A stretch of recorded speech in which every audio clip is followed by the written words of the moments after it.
صبر رکھ بندے، کمزور تیرا وقت ہے، تو نہیں ہے۔ بد دعا کے مقام پہ دعا دینا سیکھو، یہ اصل انسانیت ہے۔ انسان کی دو ہی کمزوریاں ہیں، بنا سوچے عمل کر دینا اور سوچتے رہنا عمل نہ کرنا۔ ہم حسین ترین، امیر ترین، ذہین ترین اور زندگی کے ہر حوالے سے بہترین ہو کر بھی بالآخر مر جائیں گے۔ مومن جب بغیر کسی عذر کے جھوٹ بولتا ہے تو اس پر 70,000 فرشتے لعنت بھیجتے ہیں اور اس کے دل سے ایسی سخت بدبو اٹھتی ہے جو عرش تک پہنچتی ہے۔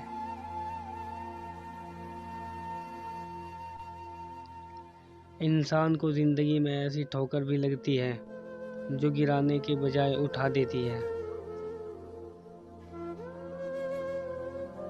کچھ لوگ پہاڑ نظر آتے ہیں لیکن حقیقتاً شاپر ہوتے ہیں۔ تعلقات اکثر قصور سے نہیں، ذہن کے فطور سے خراب ہوتے ہیں۔ تمہارا صبر تمہاری آزمائش سے زیادہ بڑا ہونا چاہیے۔ اگر آپ زندگی کے پرانے اسباق دہراتے رہے تو نئے باب کے آغاز سے قاصر رہیں گے۔ اتنی تکلیف برے حالات کی نہیں ہوتی جتنی اس شخص کے منہ سے تسلی کے الفاظ سن کر ہوتی ہیں جس کی بدتمیزی سے آپ کا آگاہ ہو چکے ہوں۔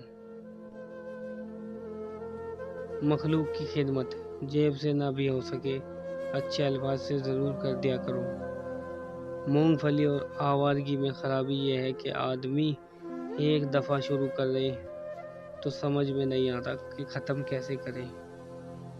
کسی کی خوشیوں میں شریک ہونے سے اس کی خوشی دوگنی ہو جاتی ہے اور کسی کے غم میں شریک ہونے سے غم آدھے ہو جاتے ہیں۔ صبر اور شکر ایسے اثاثے ہیں جو کامیابیوں کا ڈھیر ہے انسان کے قدموں میں لا کر رکھ دیتے ہیں۔ مشکل کے بعد آسانی صرف صبر کرنے والوں کو ملتی ہے۔ خاموشی تمام سوالوں کا بہترین جواب ہے اور مسکراہٹ ہر حالات کا بہترین رد عمل ہے۔ گھر سونے چاندی سے نہیں، ہمیشہ اخلاق سے آباد ہوتے ہیں۔ دولت مند کی عاجزی، جوانی کی عبادت، غریب کی سخاوت اور گنہگار کی توبہ اللہ کو بہت پسند ہے۔ کسی کو پانے کے لیے ہماری 100 خوبیاں بھی کم پڑ جاتی ہیں اور کھونے کے لیے ایک غلطی ہی کافی ہے۔ بھیڑ بکریاں انسانوں سے زیادہ باخبر ہوتی ہیں کیونکہ چرواہے کی ایک آواز پر چرنا چھوڑ دیتی ہے اور انسان اپنی خواہش کی خاطر احکام الہی کی بھی پرواہ نہیں کرتا۔ اگر کسی نے غصے کا گھونٹ محض خدا تعالیٰ کی خوشنودی کے لیے پیا، اس نے اس سے بہتری اور اعلیٰ کوئی چیز نہیں پی۔ نبی کریم صلی اللہ علیہ وسلم نے فرمایا، آل ان ون ٹائپ کا وہ پرزہ ہے جو ہر قسم کے ماحول میں منافق ہر قسم کے لوگوں کے ساتھ جڑ جاتا ہے۔ ہم سنت نصف ہے، سمجھنے کوارٹر ہے، سوچتے صفر ہے اور جواب دوگنا دیتے ہیں۔ ہمارے تعلیم یافتہ ہونے کی کیا حیثیت رہ جاتی ہے جب ہم چلتی گاڑی سے کچرا پھینک دیں جسے آخرکار ایک ان پڑھ ہی نے اٹھانا ہو۔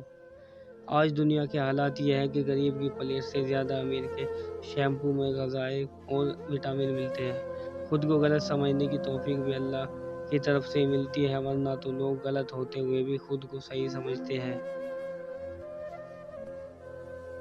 زندگی کی آزمائش کا سمندر ہے، کسی سے لے کر آزمایا جاتا ہے تو کسی کو بے تحاشا دے کر آزمایا جاتا ہے۔ بس کہیں صبر اور کہیں شکر کی آزمائش ہے۔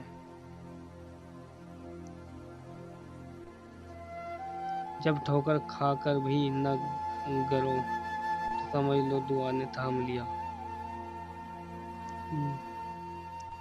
تم تھک مت جانا، اللہ تمہاری برداشت کی طاقت کو نہیں آزماتا، وہ تمہارے ایمان کا امتحان لیتا ہے اور انہی کا لیتا ہے جن کو اپنا دوست بنانا چاہتا ہے۔